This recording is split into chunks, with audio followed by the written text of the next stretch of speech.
I got my little teddy bear right here. But he's not, like, he's really cute. He's, like, dressed up in Air Force uniform like my husband. And he's a little security forces bear. See the beret? That's what they wear. Which means he's a cop. So, when I get scared, this is my Thunder Buddy. And if you see Ted, you will understand my reference.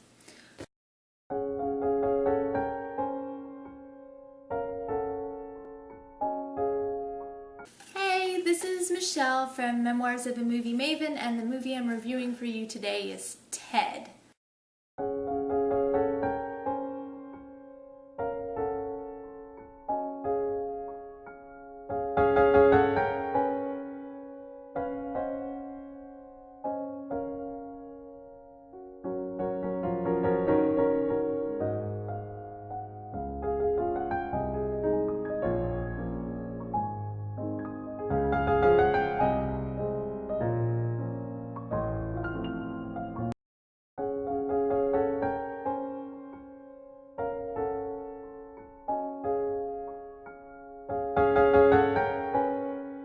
Okay, now for the plot. This film, of course, is written, directed, and Ted is voiced by Seth MacFarlane, who is famous for Family Guy, as well as American Dad, and The Cleveland Show, which I'm not really a fan of. And he's supposed to be coming out pretty soon with a new version of The Flintstones. I heard it got kind of pushed back. I don't know if that's because of Ted or something, but it did, and I can't wait till that comes out because I love the Flintstones, the old one, and I know I'm going to love the new one. And how much you want to bet that Fred Flintstone sounds a lot like Peter Griffin? Just saying. Anyway, Ted, who also himself sounded a lot like Peter Griffin, Ted is voiced by Seth, and as such, you will watch this movie and you will actually maybe even recognize some voices of some different characters from his shows as now, you know, real life people, because this is not an animated movie and it is not a family movie.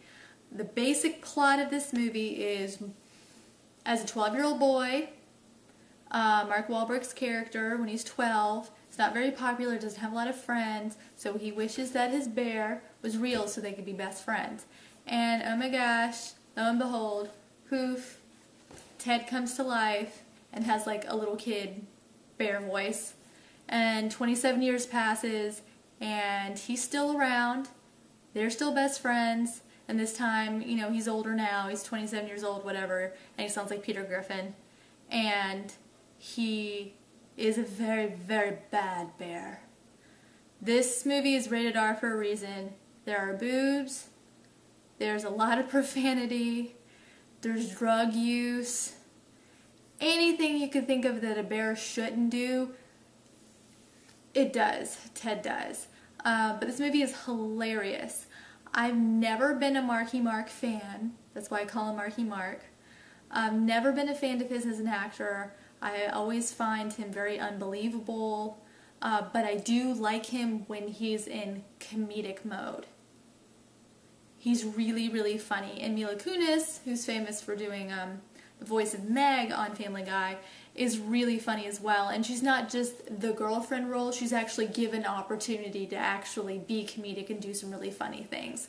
And the thing that makes Family Guy so funny is, one, the pop culture references, which there are aplenty in this movie, and two, most of the jokes not actually coming from the plot, but coming from random tangents of, remember the time when blank, blank, blank, and then they just make up something funny. That happens a couple of times in this film, and I'm like, it's just like Family Guy.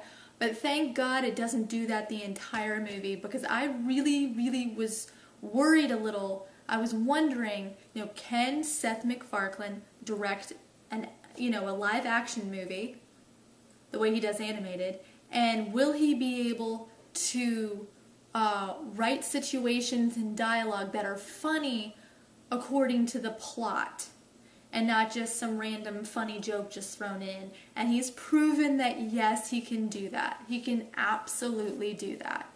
And he needs to continue because he's such a freaking comic genius. And you think, you know, how far can you push things on Family Guy? and American Dad and stuff like that, but especially Family Guy because it was his first. It got canceled so many times and brought back because of fans loving it, because it was pushing the envelope so much. So you think, you can't really do that with films very much unless you end up getting an NC-17 rating, and that's about the only thing that you can do to push the envelope. But he actually really, really did here. I've never seen a bear like this before. I've never seen an adult film kind of disguised as a kid's film, and he could have easily gone PG-13 with this and made a boatload of money. Because a lot of younger teenagers would, who are big fans of Family Guy would love to go and see this. He could have done the Hunger Games route instead of making a gritty, instead of them making a gritty drama based on a dystopian society, they went for like teenager status and went for PG-13, and it wasn't as good, and you just saw my review for that. He had the freaking balls to go, you know what? No, I'm going to make the movie I want to make. And that movie is rated R, and I'm so happy. I really hope this movie gets some awards, some comedic awards, some MTV awards.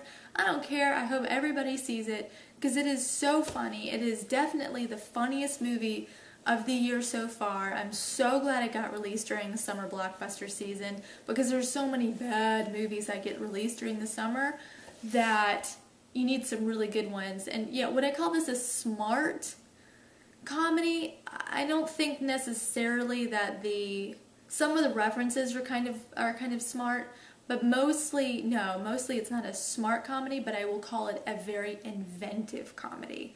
Now my rating for this is, I'm gonna say, noteworthy. For a few moments that where Ted kind of irritated me. In this, the whole main conflict, and I'm not giving anything away. It says it right in the trailer. Is Mila Kunis is dating Mark Wahlberg, and they've been dating for 4 years, and she basically wants to move in, wants to get married, all of that stuff, and Ted lives with him, and he basically she wants him to kick Ted out. It's like, oh, well, he's just a bear. Well, he's not a bear. He's alive. He's a person to him. He's his best friend, So there are moments that Ted gets a little irritating, being like the stoner loser guy that's living in your house, not working, not paying bills, kind of fucking up your life. And then the girlfriend, yes, you feel for her in some ways, but in other ways she is a little naggy, and so you just kind of, and almost like, oh, he's just a bear. It's almost like for a second she forgets, oh, this is actually kind of a person, sort of. This person's been around for 27 years, and you're asking him to just kick him out. It's kind of hard, but at the same time, it's really what he needs to do. And, and if that show Greg the Bunny has showed you, stuffed animals, of course, they were like Muppets or puppets, in that, puppets, but any kind of stuffed creature that just happens to be alive can lead a very productive life.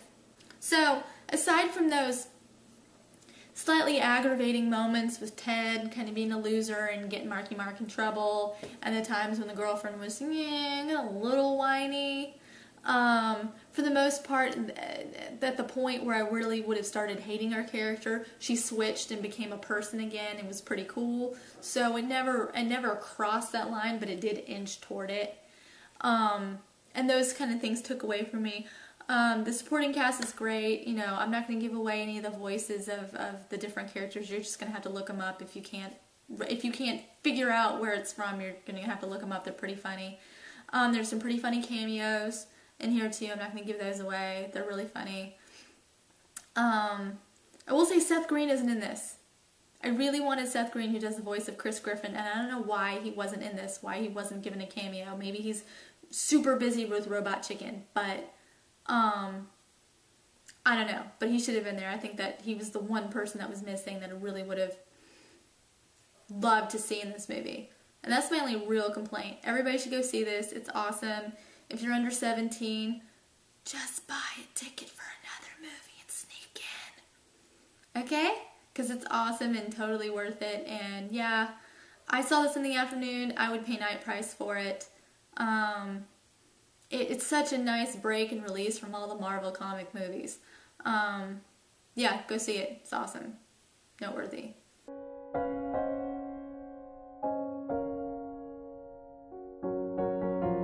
Thanks so much, you guys, for watching this, and as usual, whatever you're watching this on, it all leads back to everything else. So follow my blog, my Twitter, my join my little Facebook group, like my Facebook fan page, check out my acting website, my IMDb, subscribe to my channel, like, comment, share.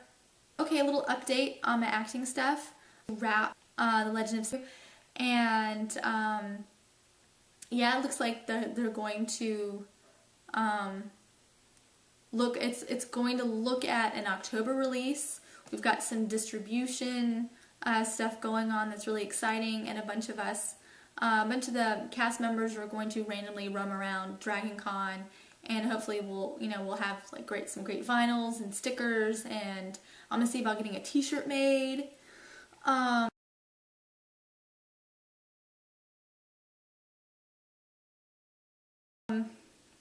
It's gonna be awesome. I'm really excited about it. That's at the end of August in Atlanta, for all you people who don't know. And I'm super excited, and I'll definitely post pictures and stuff from that. And yeah, so if you see some, like if you see me running around in a little Seven Toe Maggie t-shirt, just holler and I'll throw stickers at you or something. And I'm also a new film I'm in. It's a feature-length film called Church of Redemption. I'm so excited about it. We've got this great cast, and we start filming next week, and my part actually got upped. So, I've always been a principal character. I was in a third of the script. Now I'm in over a third. I'm really excited. I play Rose, the best friend of the lead character. I'm a supporting role, but a really great role. And I'm really grateful for getting this part, and I get to sing in the movie now too. So I get to sing in the film, and it is a soundtrack, and I'm so excited. So I will release more information as that comes around.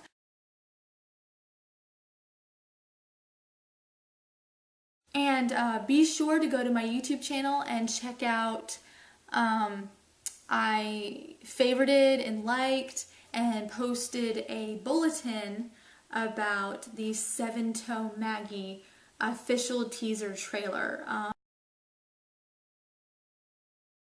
I'm so excited. It's a really, really creepy trailer. So like, watch it at night, turn up your speakers and turn off the lights, and just get really, really scared. It's awesome. It's a great trailer. So yeah, I will keep you guys updated. And I think that's about it. Thanks you guys so much. Of course, Trouble with the Curve, I was an extra in that. Won't know how big a part I got until it comes out, but that comes out September 28th. And 42, which I finished a couple weeks ago, is coming out next April. Oh yeah, follow my Twitter too. I'm at Movie Memoirs. Thanks so much, you guys, and bye till next time.